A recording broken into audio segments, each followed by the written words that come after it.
The Say Something podcast is brought to you by amomentwithmorris.com and blackblueprints.com.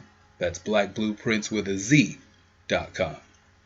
I am Jermaine Morris here with the one and only Mr. Barry Accius. Yes, sir. Bringing you the newest episode of the Say Something podcast. Say something, say something, say something. That's right. Well, me and Barry get together and talk about everything going on out here in this life. In these streets. That we feel not only we should be saying something about, but something that everybody should be saying something about. Dun, dun, da, dun, dun, da, dun, da, dun, da, dun. This is my morning episode. Oh, okay. You know, as everybody knows, and I really don't like or want to talk about it, but the Cavs went down in five. Frazier went down in 5. Yeah, they went down in 5. The game, it was topsy-turvy for a while, but pretty much the whole second half, Golden State had that thing, and KD got his ring. Matt Barnes got his ring. Shout out one time to Matt Barnes. David West, Sacramento's finest. David West got his ring, and I think the biggest thing is KD getting his ring, and the Golden State Warriors are the champions again, and all of the hoopla. I mean, talking about the game overall, I don't know what Tyronn Lue was doing because Tristan Thompson didn't play a majority of that fourth quarter.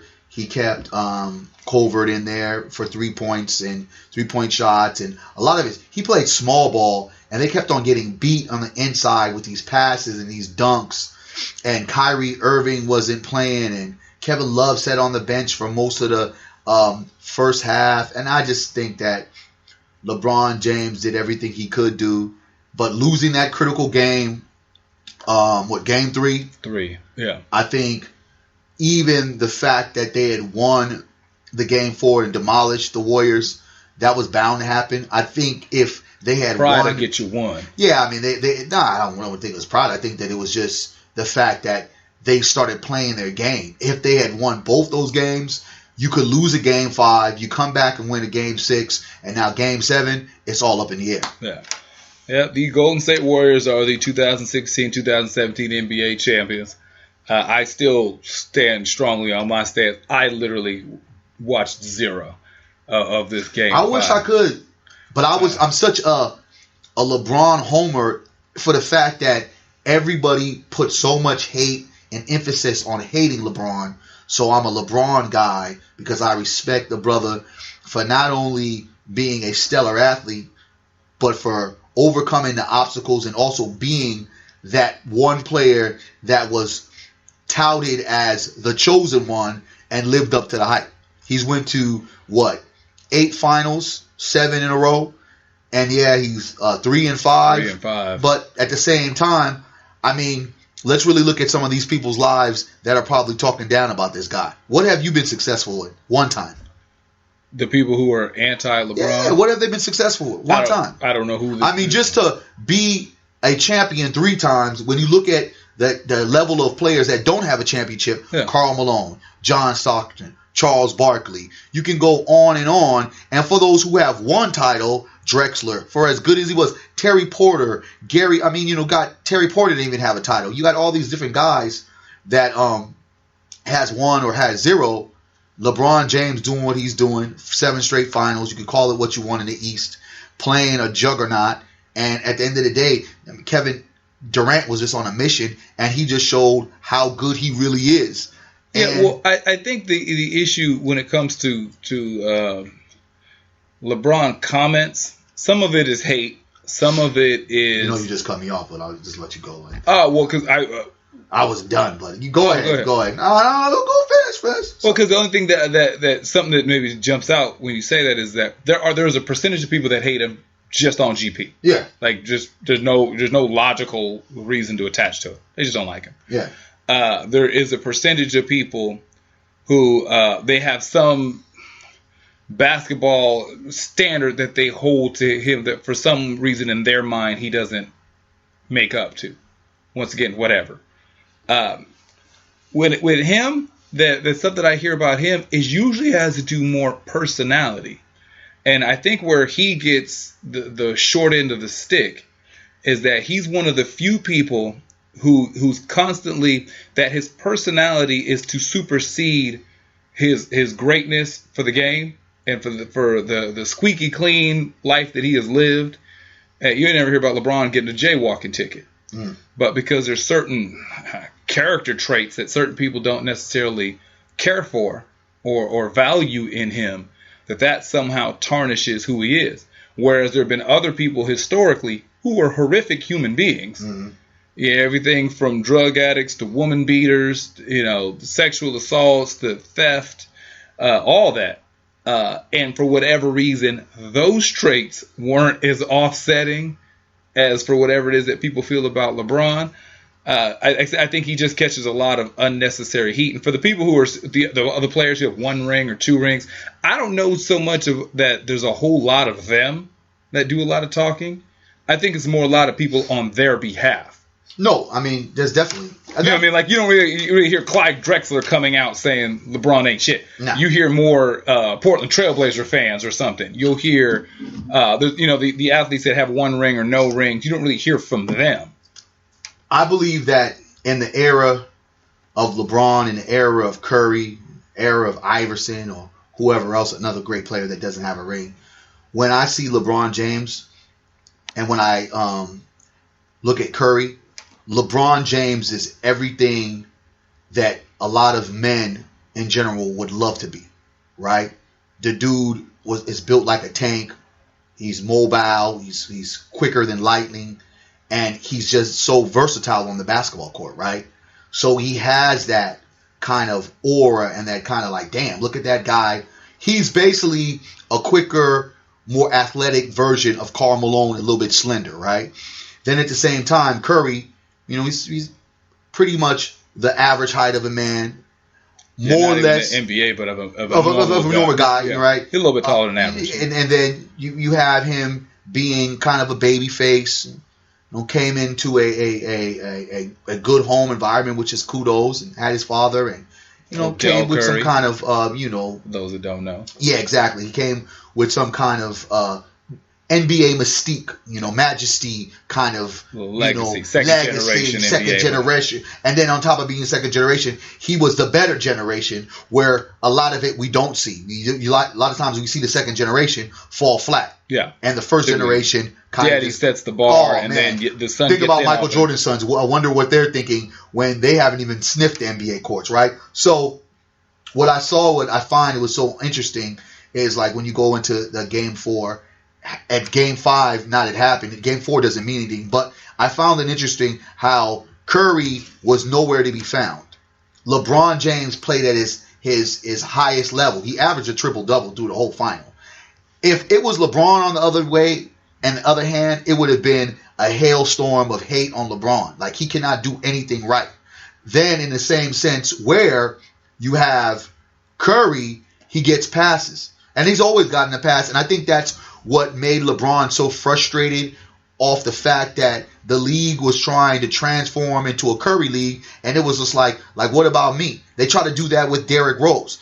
They've always trying to bring that next coming of someone else besides appreciate and value the greatness of LeBron James. So him losing kind of has the non-believers and those people that want to hate try to continue to rattle off how he's not as great as he seems to be or he claims to be or some people want him to be, and I think that's just all BS. Well, I think part of that goes along with him, and then to look at, so LeBron losing five rings, that happens, whatever. That's not, I think, where a lot of stuff that I just personally hear about LeBron. It's the stuff he did like after the game, after he loses the NBA Finals in 5, and then his, I guess, statement to why he lost, he's saying that he never played on a super team. Never did. That he, D. Wade, and Bosh were never. Nah, it wasn't a super team. The thing about it, what you have to understand. Well, no, but okay, but. Well, I mean, real quick. Just to make the point, is that comment. Who cares? But that's what people's issue is. Who gives a you know what? The funny thing about it, it's this dude has been the most targeted athlete that I've ever seen. And it makes me sick to my stomach. that the only reason why he's targeted, it ain't because of these comments. It's not because that he stands 6'7" and that he's one hell of an athlete on the basketball court. It's because when he decided to take his power into his own hand and stand as a black man and say, I'm not going to direct where I'm going to go to places people feel I should go. I am going to do what's right for me, my career, and my family. I'm going to Miami.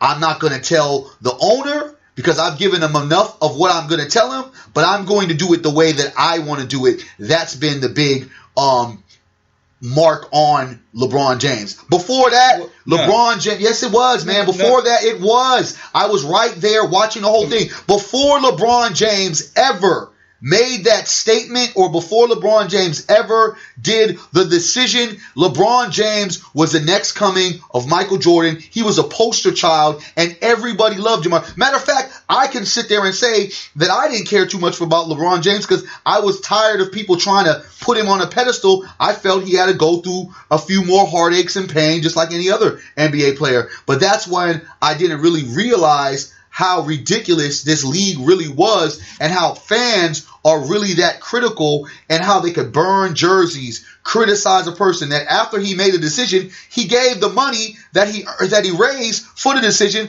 for $2 million to the Boys and Girls Club. And also to add, the reason why he made that statement of a super team, if people could think and go deeper into it, a super team, when you look at it, Bosh and Dwayne Wade. Bosh was in Toronto, and he definitely was a star of his team, but you really didn't know what he would do with other star players. D. Wade, yes, he had won a championship before, but his team was out of the playoffs. Bosh had never even gone past the first round. Those guys came together for that season of 2010. A super team, the Warriors, is a team that had already won a championship, then had already posted up the best record in the NBA league to date. Then you have Kevin Durant. Add that up, super team. It's a difference when you have a championship plus team and then you add a superstar, second best player in my book at that particular time. I don't know what they was talking about with Curry. Durant had always been the second best player. Then you add Durant. That is called super team. You cannot create a super team when you're bringing two players together on a team that didn't even make the playoffs the other year, and that you're trying to fine tune it where you're trying to put all the pieces together when really in reality everything was set. You got marginal players out there, and then you put a superstar with those shooters. Super team. Okay, not the point though. That's what But you're going to try to make the point that people hated LeBron before. You can try to, but that's the reason why the hate started with LeBron. It wasn't because no one even paid attention to certain things that LeBron said. It was after he made the decision, they started to hate what he did, what he said, what he was about. Okay. Criticized him. That's where he got a lot of backlash over the decision. That's not the only reason why people make comments about LeBron James. I personally was privy to conversations that there was publications, journalists, analysts, as well as sports fans who wrote about him while he was in Cleveland the first time, before he ever went to Miami, before the decision was ever even on the table. And they addressed his fourth quarter play when it was going through in the postseason. That came up while he was a Cleveland Cavalier. That people were saying that he was faltering towards the end of big games.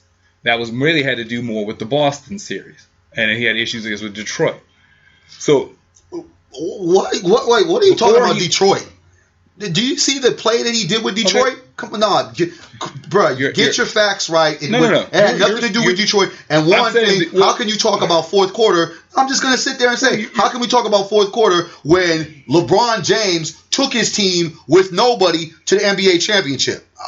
You're saying, so based upon what you're saying is that this man never had one critique as his entire run as a Cleveland Cavalier. He had critiques on certain levels, but not to the level, and not to the extreme of when he made the decision.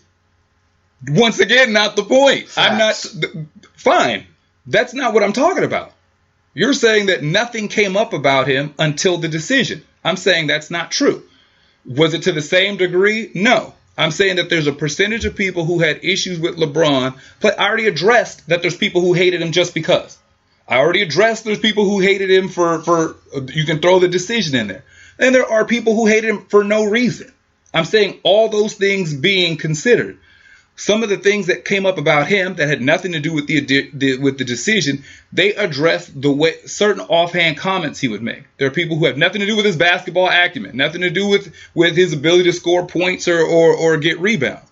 There are people who find character things in him, personality traits about him, that they were using as their justification to write things about him and to have negative things to say about him. That has been consistent through his career.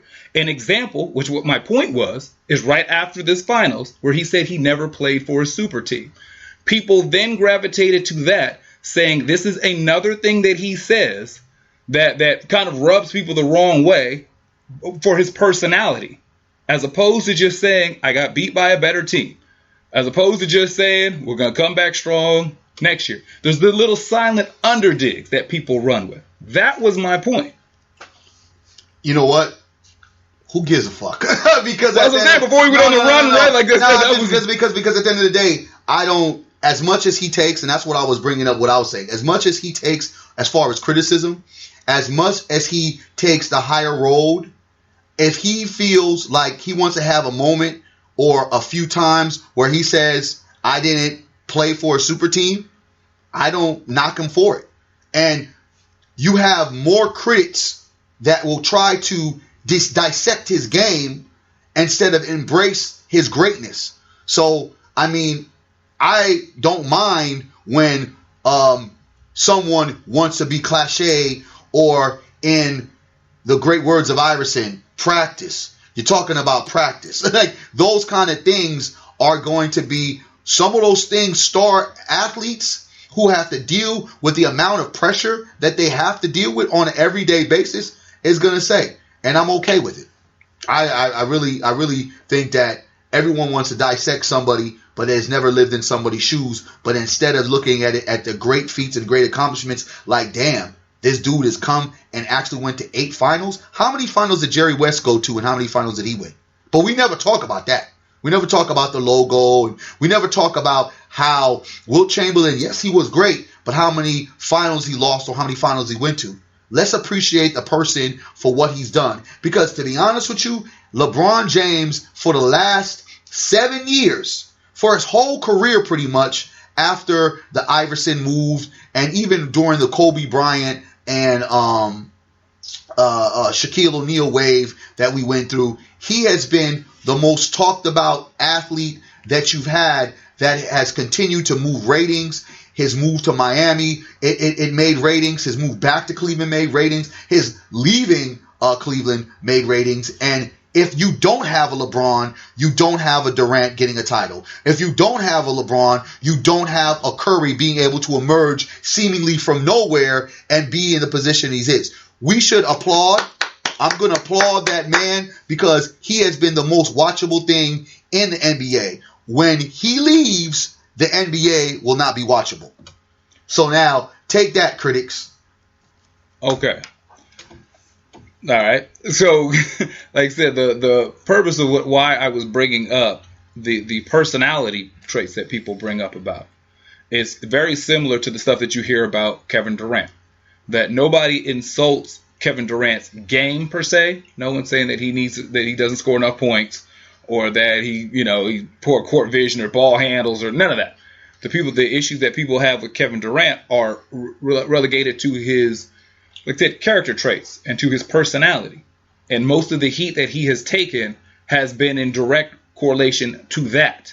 The same, not to the same degree as the decision, but when he left Oklahoma to come to Golden State. There's a lot of people who question parts of his character and his personality for leaving a competitive team to go to the team that beat you. And so these are two guys who are both won at the top level of their respective careers, both league MVPs, both finals champions. They are the best at what they do. in their particular field.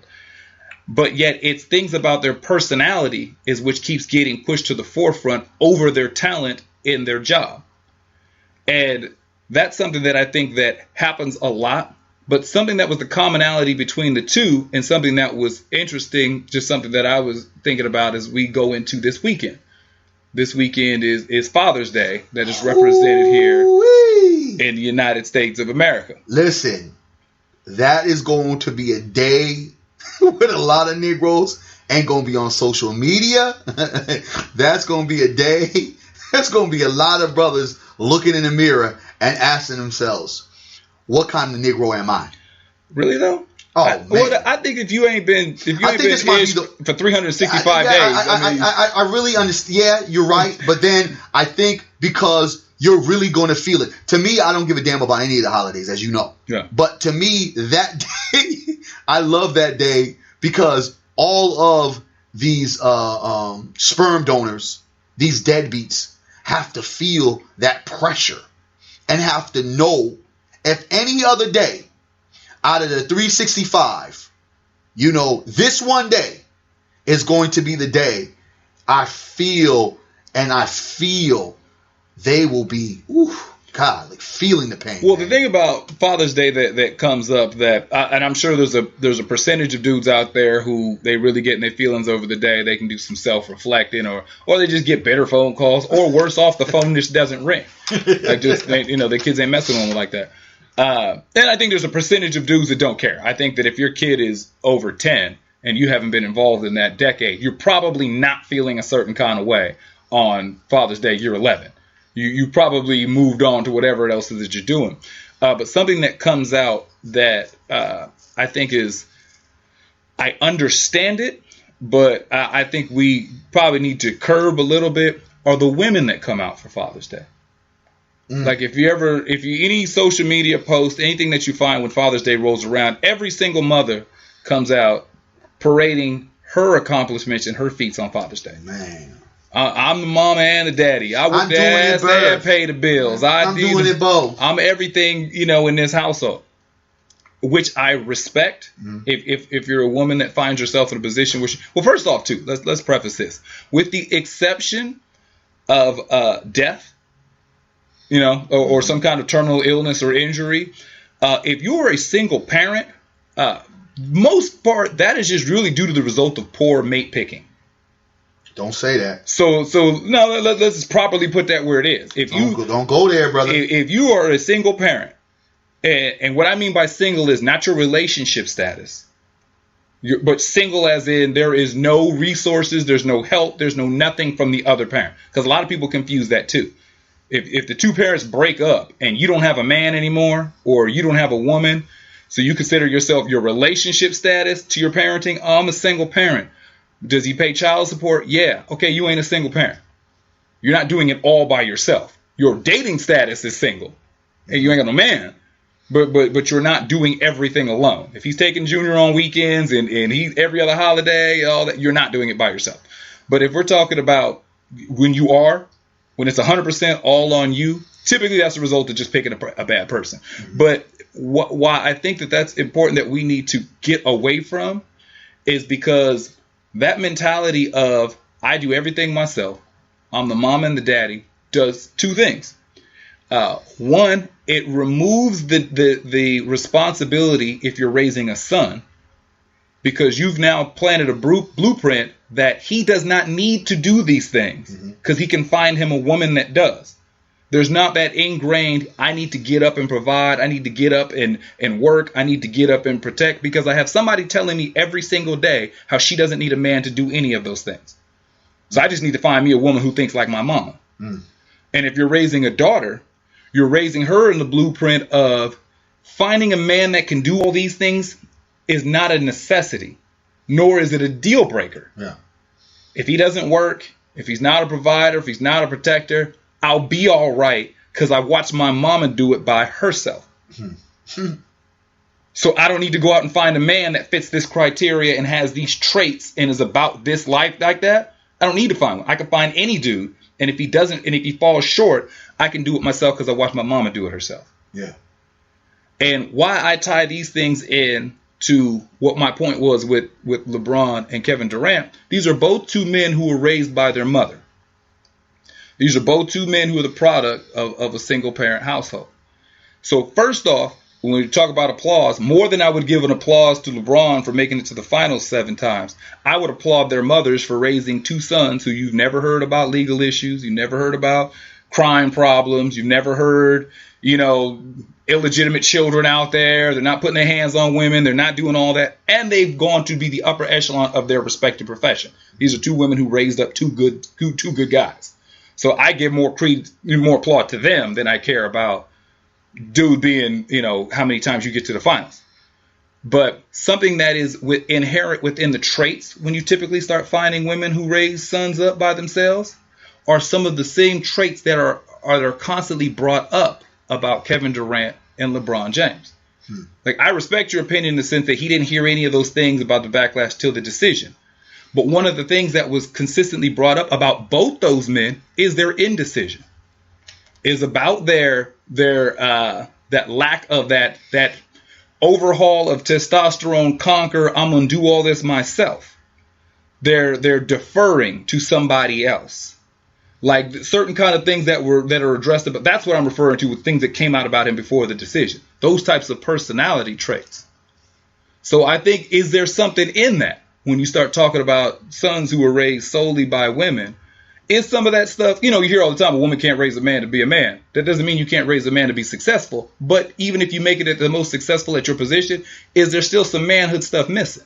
I think there's a lot of successful men that have been raised by women without any naturally manhood things missing. But we also have to remember, with the LeBrons of the world, the Durants of the world, some of their father figures were their coaches. So when you have them around centered men that have them focused on that thing, that goal, that common thing that can say, hey, your whole life can change around. Look at who you are right now, but look at who you can be. I think that the most important part of a man, if they're being raised by a woman, is figuring out what male figure can I have in my child's life. So I think that when you look at that, I don't solely think it was just the woman, even though they'll get most of the credit. But LeBron James even says it a lot, that, he had some great mentors, some great coaches, some people that really took him out of his mother's house, and he was actually living with, a few of those coaches, because his mother, she had some issues.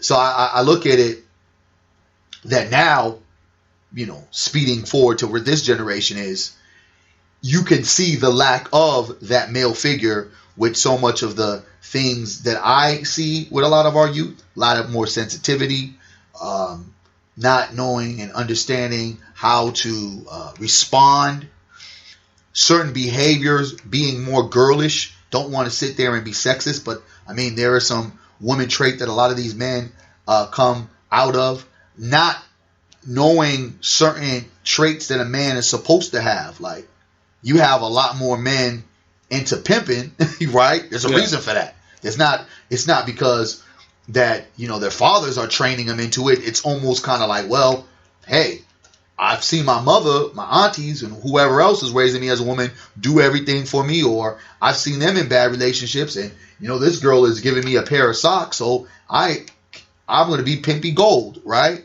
Yeah. So you see a lot of those different things coming up now more than ever, because there's a lack of, manhood in a household, regardless of if it's the father or a male who is a mentor, who is a coach, or even a mom's boyfriend that's a solid dude.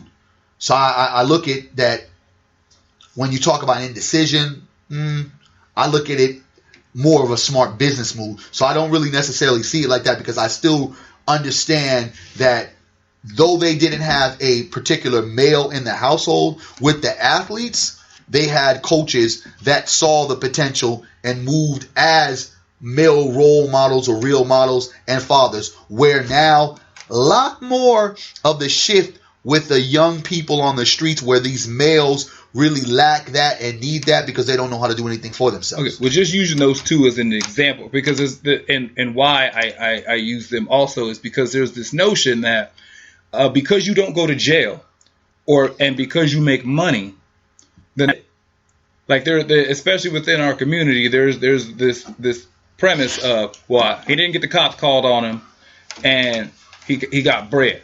So there can't be any other deficits. There's no other holes, because if you figured out a way to avoid, the criminal justice system, and you figured out a way to get a check, then you've done it. Yeah.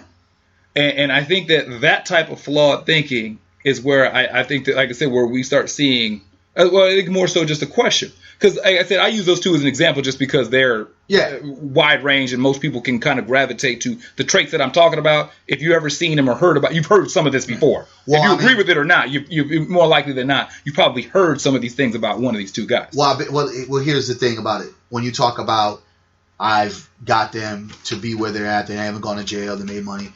I think that one of my young youth that I mentor, and you know him as well, you like to call him the young Cassius Clay. Yeah. He's a perfect example of a male that needs a male in the household. Yeah. He don't know how to do nothing. He's lazy. He has no sense of urgency. He has no pick-me-up. He has a false sense of reality. He's not a bad kid. He's not a bad kid at all. But he's one of those kids that's sucking on his mommy's nipple and doesn't realize that, hey, homeboy, that nipple is going to dry out. You know what I mean? There's going to be no milk. In the very near future. And there's going to be no milk, right? And even telling him some of the simplest tasks, there's no sense of urgency or need or a rush. It's almost like, oh, huh? And then when he is in this rush, he's all over the place. He doesn't even know what he's doing. And those moments I really look at right then and there, that sometimes, and this is not to knock motherhood, because motherhood is one of the most important, if the most important piece of us, because, we are birthed by mom, right? I think and believe that nowadays, the way it's being played out, that women cannot continue to baby their child or engage in their child more or less like, I'm the mother and you are my son, not I'm the mother, I'm your girlfriend, I'm your wife, I'm your maid, I'm your provider. And I think these roles, I'm the man of the house, I think these roles are unfortunately put on the mother so often because the lack of, where I say lack of man, I will also say lack of auntie, lack of grandma, lack of big daddy, lack of all these different things, and lack of community that used to be more or less a village that helped to move a child. I would love to see Kevin Durant and LeBron James be born now and see what would end up conspiring, because the village is not connected. So putting that in perspective too as well, because for a lot of people, the idea of raising a child by yourself, though the numbers are drastically higher now than they were decades, 30 years ago, 40 years ago, the difference is exactly what you said, because there's a lot of people who miss that. They look at it strictly for the household, that if it's a single parent household. But 30 years ago, grandma was involved, auntie was involved, uncle was involved, cousins were involved. So even though you may have been a single parent by way of the two people who brought the baby into the world, the mother, and even the father, because I mean, we always allude to single parents as all being women. There's a lot of men out there raising babies by themselves. Mm-hmm. But there was a support structure around them. Grandma is watching the baby while so-and-so's at work. Older sister's babysitting until you get home from school. Uncle's going to pick them up on the weekends and spend time with them. Auntie's going to take them, Friday and Saturday night, or maybe take them to church on Sunday. Like, there's all these other hands involved in that would help. What I'm looking at is that where we are now, we are deep in, we are now 2 generations into this hardcore mindset and mentality of the disposable man. That's what the basic premise of what feminism is now, is that I don't need a man. And that the campaign is going to be strong this weekend. Strong, like Charles Oakley in the Paint strong, about how I pay all the bills, I'm to do this, I'm the mommy and the daddy. And I think it's important to say something to how damaging that type of talk actually is.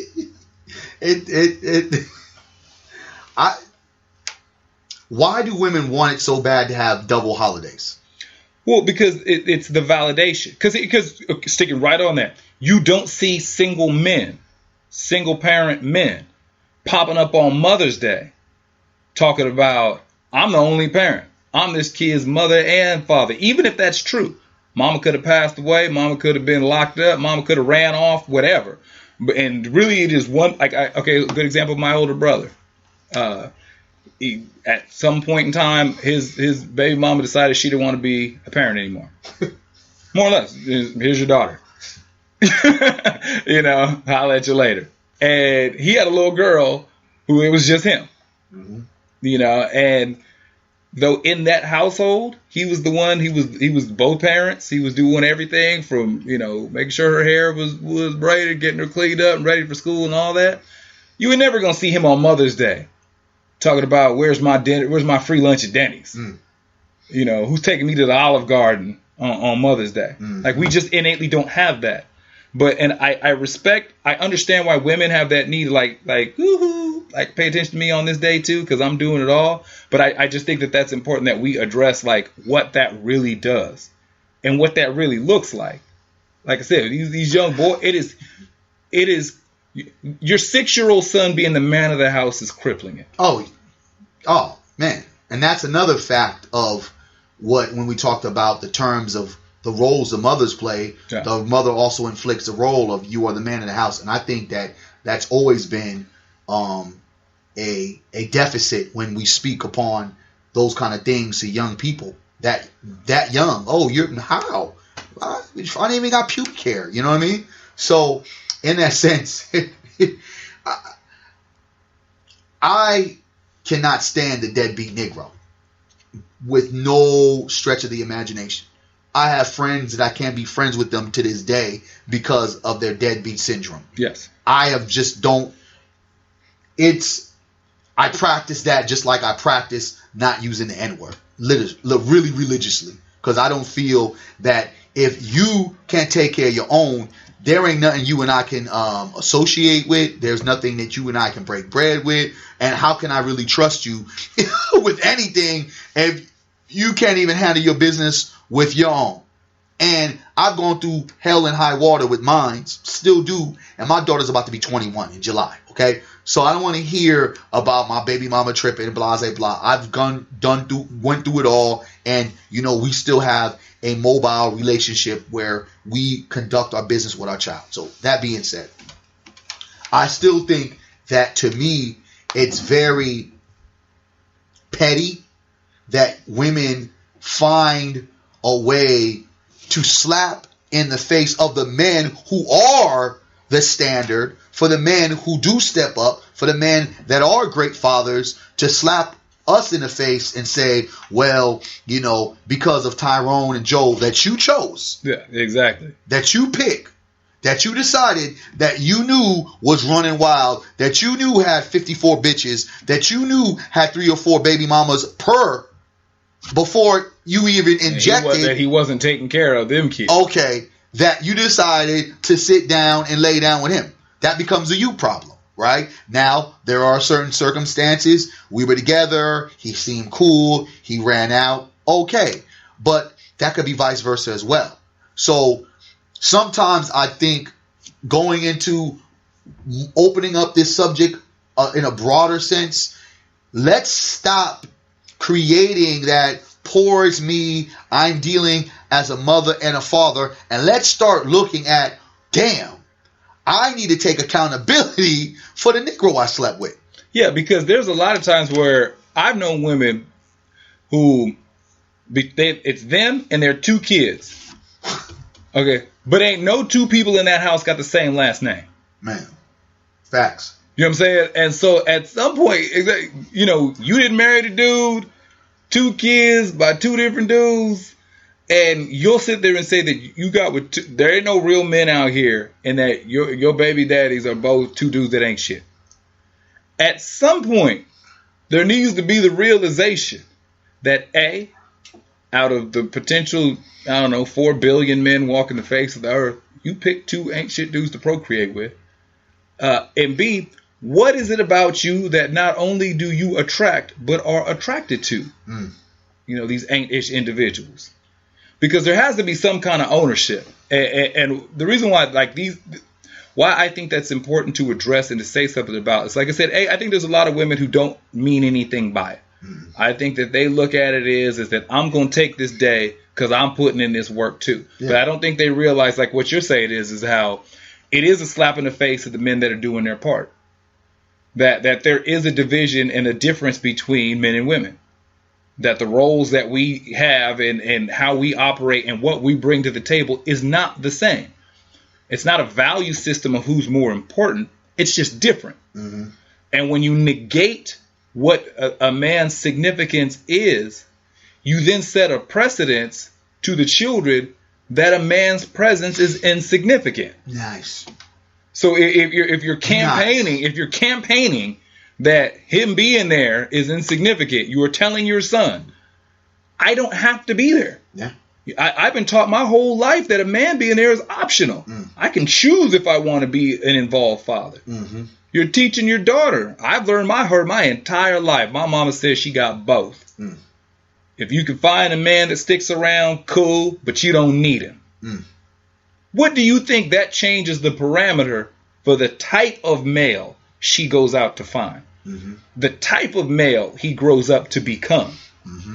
Like all that being steadfast, being responsible, being honest, character and integrity, all that then it gets put into the option category. Mm-hmm. You mean I ain't got to be ish?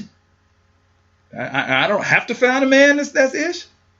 I'm willing to put everything on my back. And then what that has done to women in our society. Women don't outlive men anymore. The old day, that was the old joke. Yeah, that was old joke. For decades. About how, she gonna I'm outlive him and I'm not anymore. Get all his money and everything. Yeah, not anymore. Because of women, the have taken on the stresses, the mentality, the energy, the masculine energy of presuming that role and trying to walk those shoes. It is literally killing them like it kills us. Mm-hmm. The stress levels, the anxiety, the heart problems, all the stuff why if you go back to the old days, why daddy always looked pissed off. You know what I'm saying? Why grandpa was always tired. Mama has become J.J. Evans, right? Exactly. And it is literally killing you. And I think that, and it's funny that you bring that up because I've had some sweet, sweet mamas. There's one girl that I was dating and she was a hot one. Golly. Then she busted out saying she had 5. Then one time when we started dating, it's like now she has 6. The other one she gave up for adoption. And then, out of the 5, or excuse me, the 6, there was, 4 of them had 4 different baby daddies, and the other one was a whole different story. And I don't even want to talk about that. But that, to me, that whole sexy package just it goes, the not points getting not. And I'm not one person to sit there and say, I'm not for the kids because, Uncle B loves the kids, but I'm not for your baggage. And that baggage becomes the issue because now if you have baggage, if you haven't been able to deal with the certain issues, I don't care how much food you put on the table. I don't care about how many times you bring cupcakes to the school. I don't care if you're showing up at the basketball games. What I do care is how much integrity are you putting in these young people, especially if you have boys and you don't have them around solid men so they can look at themselves and be like, all right, I want to be like that. Because then they start chasing waterfalls and they start trying to create and be something that they're not used to or be something that they are not made to be. And I've seen that happen so many times. And when a man like me, who's more structured, who's centered and based, who realized at a very early age, I don't know if this daughter-mom thing is going to work out for me. I think that I'm going to have to go ahead and get that condom, wrap it up, and make sure whoever I'm dealing with is protected as well.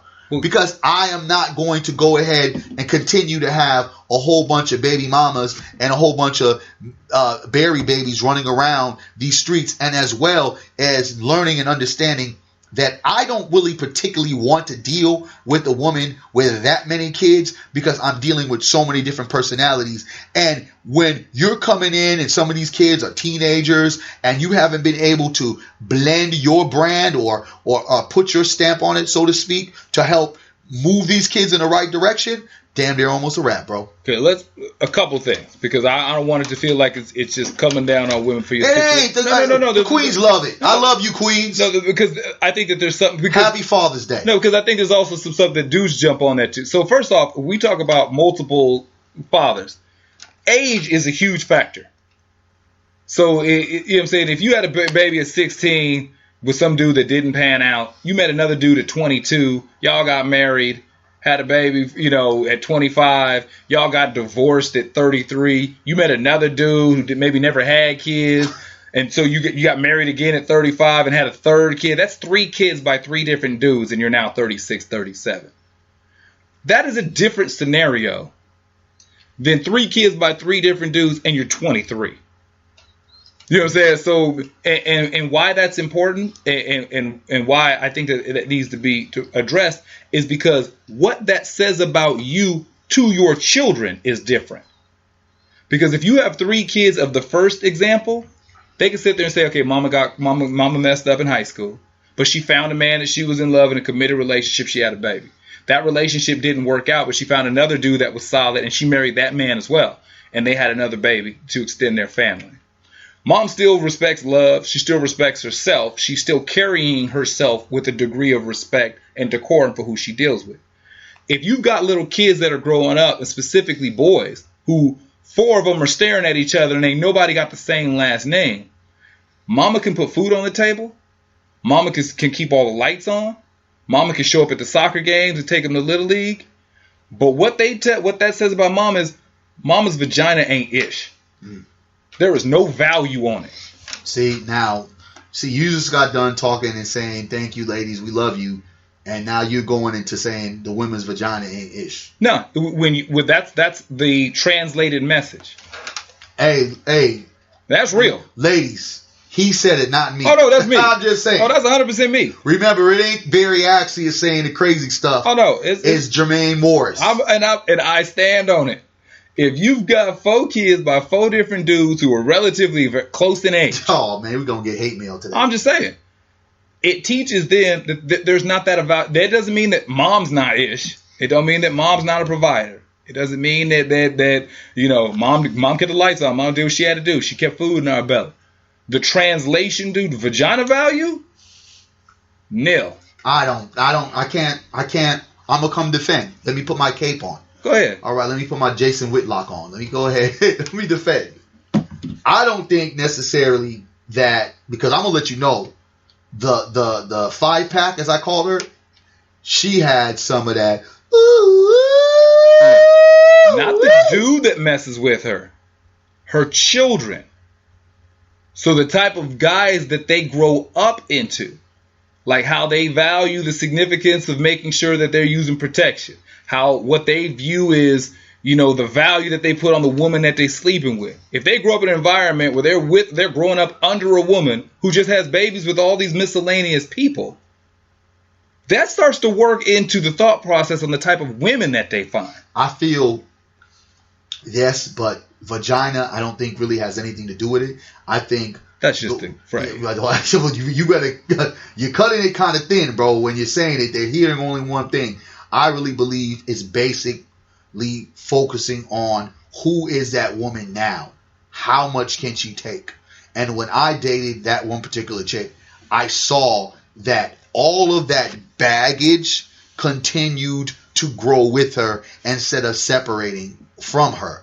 And I believe that becomes the thing where the bitterness, because there's a lot of, I had to block one of the bitter chicks that was on my Facebook page about her baby daddy, and it's like, I don't know, I don't know the brother like that. I didn't sleep with the brother. Yeah, if you were underage or whatever, you still slept with the brother. Don't blame that on me. Don't take all of your frustration about men on me because of him. And it's not like I was dating her, but there's just so many different things she used to post. It's just like, dude, what's up with you? And I couldn't stand the chick. So I finally said, first person I ever blocked, because I said, you know what? Listen, I'm going to see you and curse you out. So let me just make this relatively smooth for both of us and let me just block you. I felt good about it too. But as I'm saying is, I basically believe if a woman could find some type of healing, a good sense of understanding, stay whole, not go and say that one relationship ended up being bad, I'm going to go find the next one to try to replace this one so that person can replace whatever that person left me.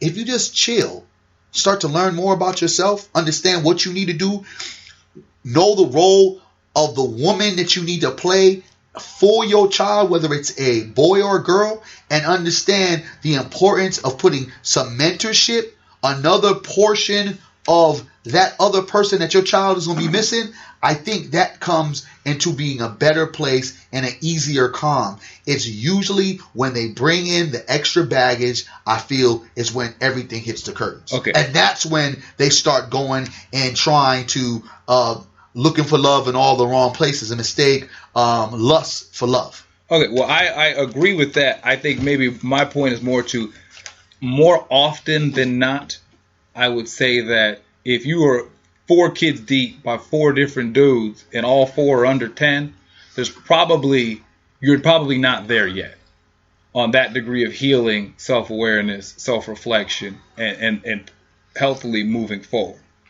Doesn't mean it doesn't happen. That doesn't mean that there's nobody walking in the face and say, I did it. I'm not saying that person doesn't exist. I'm probably saying that probably more likely than not, you're probably not there yet. And I'm saying, and that type of behavior, like as a grown man or woman, you can realistically do what you want. Like, I mean, just tell you how many babies you can have or how many partners you can have, whatever. Do what you want. But it does affect the children that come up under. Which is what I'm saying was my point is.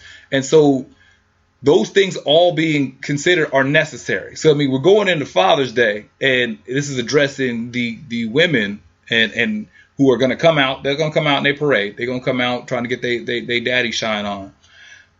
But to the men out there, so I will say this, not only are we solution oriented, we do still give pats on the back also.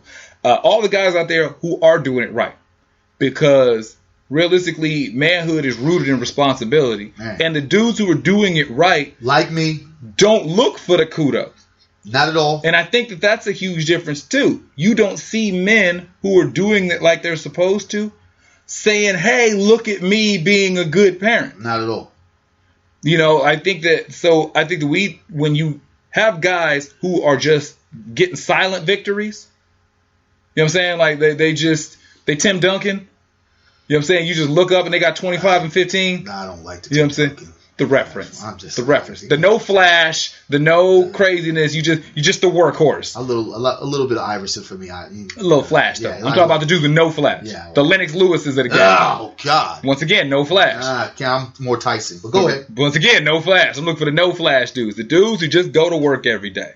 The dudes that raise their kids up, try to teach them lessons, be that backbone, that structure. Don't drive they baby mamas up the wall or their significant others. Not at all. Try to accommodate and appease and make the best environment for their families that they're raising up. Them dudes is just the silent champions. Nah. There's never going to be, they're never out there like that.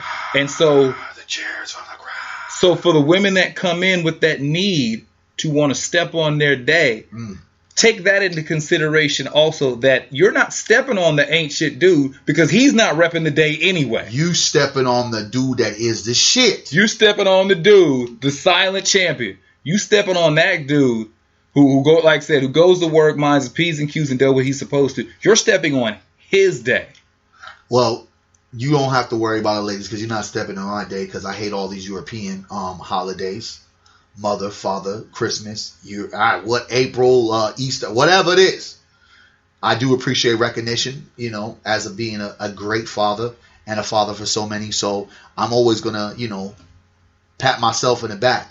But I mean, I think that you're totally right on that. I will agree with you on that. Didn't agree with you on a few other things, but I will agree with you on that. That I'm happy that we can have a show where we can agree for this part. But I still will say again, understanding and feeling their bitterness.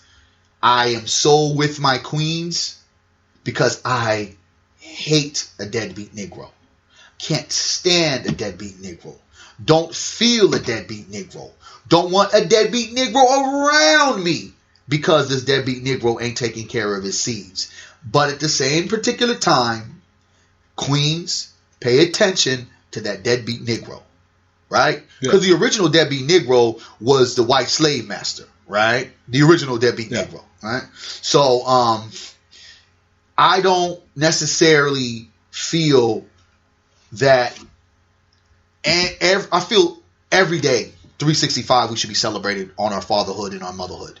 But at the same particular time, it is unfortunate that women feel to have that extra, I'm doing it, when we know you're doing it, right? Yeah. I mean, Mother's Day is celebrated almost like Christmas time, where Father's Day is like, oh, did you know Father's Day was next week? Really? And all Father's Day is it's like happy hour. It's not even happy hour. It's male bash day, bro. No, I'm saying what dudes get for Father's Day. No, I'm saying. No, I hear you. That's what I'm saying. I mean, it's really, it's like the bar is gonna have half off on nachos and wings.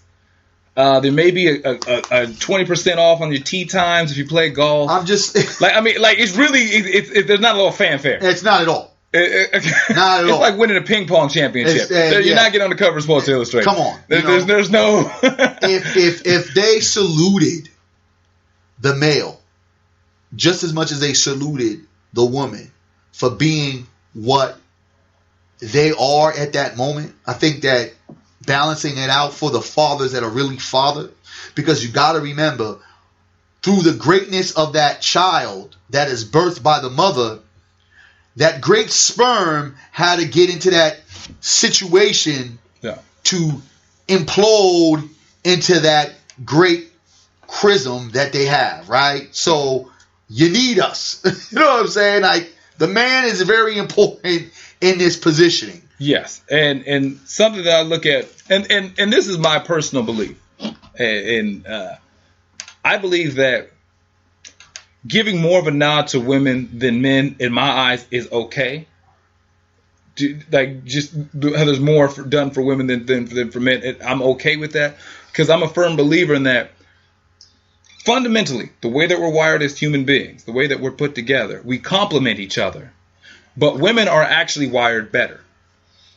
Like the ability to you gonna bash women now, you gonna break because there's responsibility that comes along with being better, and that's real. I'm a believer in that, the way that women are in alignment with each other. Through cycles will run concurrently if you put women together, that their emotions and stuff are offset by the degree of where the relationship to the moon, that women's intuition, their mind, body, spirit, and all those things that come together are more in tune than men are. Yeah. That's why you hear the old analogy that men are logical. We actually have to think things through to understand what women innately feel through intuition. Yes. That's why I mean that they're wired better. That's how they always find out that you cheated. Yeah, like I explained somebody about algebra, and we were talking about algebra. He said, "Man, I've never used algebra in real life." I said, "Yeah, you have." He's like, "When you ever use algebra in real life?" Yeah. I said, "A woman's intuition is the definition of algebra." He's like, "What are you talking about?" I said, "So in algebra, you've got numbers and you've got variables. Okay, a woman's algebra, just take it with you. When you come home and you tell your woman where you've been all day, she doesn't know what the truth is, but she knows it's not what you told her. So you left at 12 noon. You came home at 6 p.m. The story that you told her is X. Her intuition is trying to solve for X. Like, where were you all day? Mm-hmm. She does not, that intuition that, I don't know what the truth is, but I know it's not what you're telling me. Mm-hmm. I don't know where you were, but it's not where you said you was at. That alignment stuff, we don't have that. We actually have to Sherlock Holmes it and put all the clues together and figure shit out. Mm-hmm. We're logical because by necessity, their intuition keeps them more in alignment. That's why I say that women are wired better.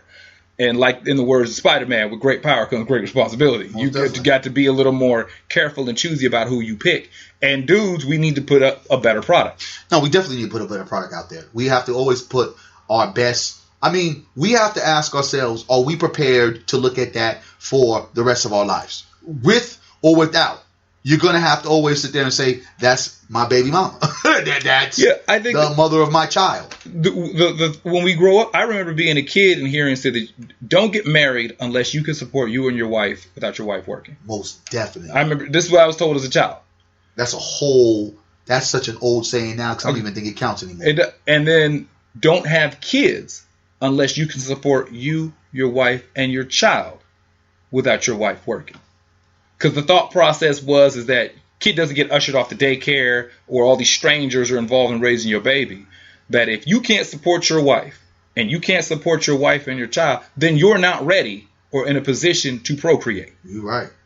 So if you're like, man, the economy, I ain't never going to have enough money for her to stay home, then you just may not need to have babies. And that's why I have only one. And I adopted the rest that was already 17, 16, 14. You know what I'm saying? Like, now they're older now. And if you really want to have a family, then hustle harder and get your situation stronger. And if you really want a family, man, be better and be a better father, man, and do the right thing. Because a lot of men, they're going to hurt on this day. I'm going to laugh on this day because I'm a father 24 hours a day, 365, and I'm always great at it. I'm not the best at it. I'm great at it. And I'm always learning more and new things. But some of these brothers are really going to be hurt, man. June 18th. These are things that we look at and that we bring attention to. Father's Day, regardless of, because it's not even the same globally.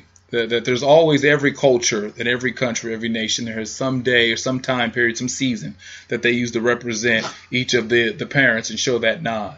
And hopefully that you don't need to wait to a calendar day to acknowledge, the father that's been raising you or been in your life. And if nothing else, use that as a benchmark to see where you are. Because on days like that, that is a gauge. It's one thing if your kids call you to cuss you out. It's another thing if they just don't call you at all. And these are things that we look at. And like Barry said, we can agree to disagree on certain subjects. Most we definitely. We don't always have to see things eye to eye. And that is very indicative of the world and society. We don't always have to see eye to eye on everything. And it's okay to disagree. And don't keep quiet because you're afraid to disagree with something when you actually feel the need to say something. And you don't have to be upset when you disagree with someone. Just say something. That's it.